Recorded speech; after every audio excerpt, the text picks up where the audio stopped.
Sai, Shri Sai, Satcharitra, chapter 22. Chapter 22 describes the rescues from serpent bites, Bala Saheb Mirikar, Bapu Saheb Bhutti, Amir Shakkar, Hemant Pant, Baba's opinion regarding killing of serpents. Preliminary. How to meditate on Baba. No one has been able to fathom the nature or the form of Almighty. Even the Vedas and the thousand-tongued Shesha are not able to describe it fully. The devotees also cannot know but only look at the form of the Lord, for they know that His feet are their only refuge. They know no other method of attaining the supreme goal of life except meditating on the holy feet. Hemant Pant suggests an easy way of devotion and meditation as follows. As the dark fortnight of every month wears out gradually, the moonlight also wanes in the same degree, and on the new moon day we do not see the moon at all. Therefore, when the bright fortnight begins, people are very anxious to see the moon. On the first day, the moon is not seen, and on the second day, she emerges as a thin crescent. The people are asked to see the moon through the opening between the two branches of a tree, and when they begin to see through these aperture eagerly, the distant small crescent of the moon comes to their sight. Following this instance, let us see Baba's form. Look at Baba's posture, how fine it is. He is sitting with his legs folded, the right leg held across the left knee. The fingers of his left hand are spread on the right foot. On the toes are spread his two fingers, the index and the middle ones. By this posture, Baba seems to say, if you want to see my true form, be egoless and most humble, and meditate on my toe through the opening between index and middle fingers, and then you will be able to see my light. Now let us turn to Baba's life. Shirdi had become a place of pilgrimage on account of Baba's stay there. People from all quarters began to flock there, and both the rich and the poor began to be benefited in more ways than one. Who can describe Baba's boundless love and his wonderful knowledge and his all-pervasiveness? Blessed is he who could experience this. Sometimes Baba observed long silence, which was in a way a dissertation on Brahma. At other times he was pure consciousness, bliss incarnate, surrounded by his devotees. Sometimes he spoke in parables, and at other times indulged in wit and humor. At times he was quite calm, and at times he seemed enraged. Sometimes he gave his teachings in a nutshell, at other times he argued at length. Many a time he was very direct. In this way he gave varied instructions to many according to their requirements. His life was therefore inscrutable beyond the ken of our mind, intellect and speech. Our longing to see his face, to talk with him and hear his leelas was never satisfied. Still we were overflowing with joy. We can gauge the showers of rain, capture the wind in a leather bag, but who can measure his leelas? Now we deal here with one aspect of them, namely how he anticipated or forestalled the calamities of his devotees and warned them in time. Bala Saheb Mirikar. Bala Saheb Mirikar, son of Sardar Kaka Saheb Mirikar, was Mamlatdar of Kopargaon. He was going on a tour to Chitali. On the way he came to Shirdi to see Baba. When he went to the masjid and prostrated himself before Baba, the usual conversation regarding health and other matters commenced. When Baba sounded a note of warning, "Do you know our Dwarka Mai?" As Bala Saheb did not understand, he kept quiet. Baba continued, "This is our Dwarka Mai, where you are sitting. She wards off all dangers and anxieties of the children who sit on her lap. This Masjid Mai is very merciful. She is the merciful mother of the simple devotees whom she will save in calamities. Once a person sits on her lap, all his troubles are over. He who rests in her shade gets bliss." Then Baba gave him Udi and placed his hand on his head. When Bala Saheb was about to depart, he again said, "Do you know the Lamba Baba?" That is a long gentleman, namely serpent. And then, closing the left fist, he brought it under the right elbow and moving his left arm like a hood of the serpent said, "He is so terrible. What can he do to the children of Dwarkamai? When the Dwarkamai protects, what can the serpent do?" All who were present there were curious to know the meaning of all this and its reference to miracle, but none had the courage to ask Baba about this. Baba called Shama back and asked him to accompany Bala Sahib and enjoy the Chitali trip. Shama came to Bala Sahib and told him that he would go with him according to Baba's wish. Bala Sahib replied that he need not come as it would be inconvenient. Shama returned to Baba and told him what Bala Sahib said to him. Baba said, "All right, do not go. We should mean well and do well. Whatever is destined to happen will happen." In the meanwhile, Bala Sahib thought it over again and calling Shama asked him to accompany him.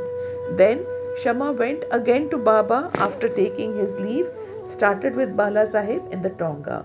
They reached Chitali at 9 p.m. and encamped in the Maruti temple. The office people had not come, so they sat in the temple talking and chit-chatting. Bala Sahib was sitting on a mat reading a newspaper. His uparni was spread across his waist and on it a snake was sitting unnoticed. It began to move with a hissing sound which was heard by the peon. He brought a lantern, saw the snake and raised an alarm, "Serpent, serpent." Bala Sahib was frightened and began to quiver. Shama was also stunned.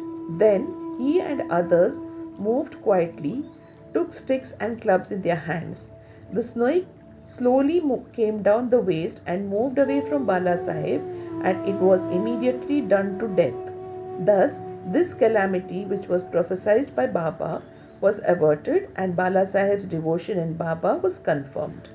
Bapu Sahib Bhutti. A great astrologer named Nana Sahib Dengle told Bapu Sahib Bhutti, who was then in Shirdi, "Today is an inauspicious day for you. There is danger to your life." This made Bapu Sahib restless. When then as usual came to the masjid, Baba said to Bapu Sahib, "What does this Nana say? He foretells death for you? Well, you need not be afraid. Tell him, let us see how death kills." Then, later in the evening, Bapu Sahib went to his privy for easing himself, where he saw a snake. His servant saw it and lifted a stone to strike it. Bapu Sahib asked him to get a big stick, but before the servant returned with the stick, the snake was seen moving away and soon disappeared. Bapu Sahib remembered Baba's words of fearlessness. Amir Shakar. Amir Shakar was a native of the village Korhale in Kopargaon Taluka. He belonged to the Butcher caste. He worked as a commissioned agent in Bandra and was well known there. He once suffered from rheumatism, which gave him much pain. He then remembered Allah, left his business, went to Shirdi and prayed to Baba to relieve him from his malady. Baba then stationed him in the Chowdi. The Chowdi was then a damp, unhealthy place unfit for such a patient. Any other place in the village or Korhale itself would have been better for Amir. But Baba's words was the command, the chief medicine. Baba did not allow him to come to the masjid, but fixed him in the Chowdi every morning and every evening. Every alternate day, Baba went to the Chowdi in a procession and slept there. So Amir got Baba's contact very often. Baba stayed there for full 9 months and then he got disgust for the place. So one night he stealthily left the place and came to Kopargaon and stayed in a dharamshala. There he saw an old dying fakir who asked him for water. Amir brought it and gave it to him. As soon as he drank it, he passed away. Now Amir was in a fix. He thought that if he went and informed the authorities, he would be held responsible for the death, as he was the first and the sole informant and knew something about it. He repented for his action, namely leaving Shirdi without Baba's permission, and prayed to Baba.